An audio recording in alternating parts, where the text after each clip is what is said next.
Morning YouTube. Welcome back to my teeny tiny little automotive channel. It's been a while since I've done a video on the Model A, and that's because I haven't been doing anything to it, unfortunately. But I finally have some progress done on this car, and let me show you what's going on so far, and we'll talk about what's to come. Well, it's starting to look like a real car. So the engine and transmission are in. I brought this car over to a speed shop over in Hazlet, Texas called Show and Speed, and these guys did a great job. They got me taken care of, got this motor set in, built the motor mounts, built the transmission mount, got my rear end taken care of. That sounds bad. Got the pinion angle set. So now it's just a matter of, kind of the final pieces of the chassis, which are the steering box, the pedal box, things like that. That was kind of the hard work, I guess. All these pieces needed to be final welded. I just had them tack welded in there just enough to get the chassis rolling so I could get it somewhere to have that stuff done. Check it out. Motor mounts had to be built to set this thing in. Now it's going to be tight because this motor does have a turbo, and then I've got the turbo cross pipe coming down that's got to be re-welded and bolted back into place, and then I've got to get the exhaust kind of figured out where it's going to run.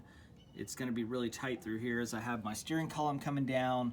I'm going to have my pedal assembly bolted down in here.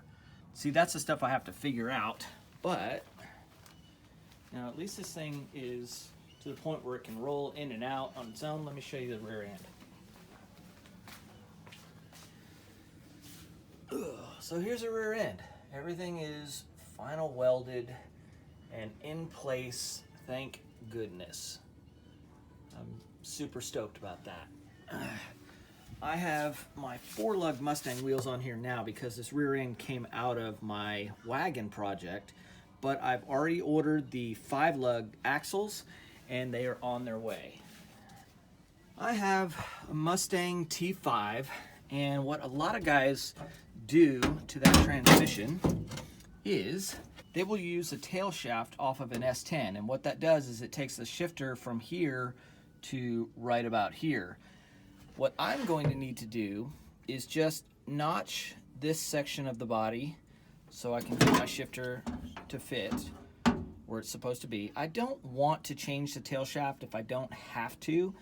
I'm going to end up putting smaller bucket seats in than the stock bench seat that was here. So I think it'd be really cool if I could find some bucket seats out of like a Tudor sedan. Those are just, they're still period correct, but they're very narrow bucket seats. They'd be perfect in this project. If not, I'm going to look at using my Fox body seats, take the headrest off to make them kind of a lower style or lower appearing style, and then just have them recovered in some period, correct fabric. The reason for using the bucket seats over the bench seat is just to get a little bit more room, a little bit more leg room. Not that I actually need it because I'm only 5'6", but to have that center space for the shifter, that way it's not crammed up against the bench seat. So I still have to find a spot for the battery, which I think will probably live in here if I don't end up tucking it back there somewhere. I'm not sure yet. Pedal assembly obviously is going to live down here, and that'll be the hydraulic clutch, and the brake booster will be attached to that.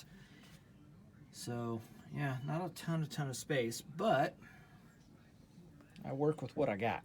Here's the other piece of that crossover pipe. You can see it down there. It's going to need to be welded back on because it runs down underneath and up the other side there. I've got so much room on this side, but because of the exhaust manifold, you got to be very careful with the heat. I am planning on using the stock gas tank and this stock little fuel filter, which is actually a glass piece with a filter inside. Just, I'm trying to use as many stock pieces as possible. One thing I noticed when I was mocking stuff up is this bracket and my alternator are going to stick out, I think. Well, I may be able to trim this back a little bit. It's going to be close, but I wanted to run the side pieces of the hood, but I don't know if I'm going to get to do that or not. So that's where I'm at so far. I'm making progress. Like I said, I've got several parts on order, and once I get those axles swapped out, I'll be able to take the measurements for my final wheel setup, wheel and tire combo. And, you know, I'm just plugging away. So stay tuned for this one. Hopefully, if you're not subscribed, you will subscribe. I've got the Lightning going on. I've got the 308. I've got the wagon, the BMW, and the Model A. A little bit of everything for everybody. So that part about using the bucket seats and all that, disregard that. I am using the original seat in this car. I got it to work. Check this out.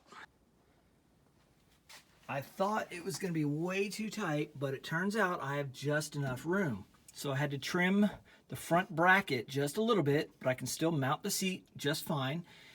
I think I can still fabricate something to use this adjuster just a little bit, because this, let's see, that is all the way in reverse. And what I'm going to do, this is a bracket for a different car where I had to move this forward just a little bit. So I'm going to create something just like this, but just change, let's see, change the angle just enough so that it clears the seat. It'll come up about that high, and voila.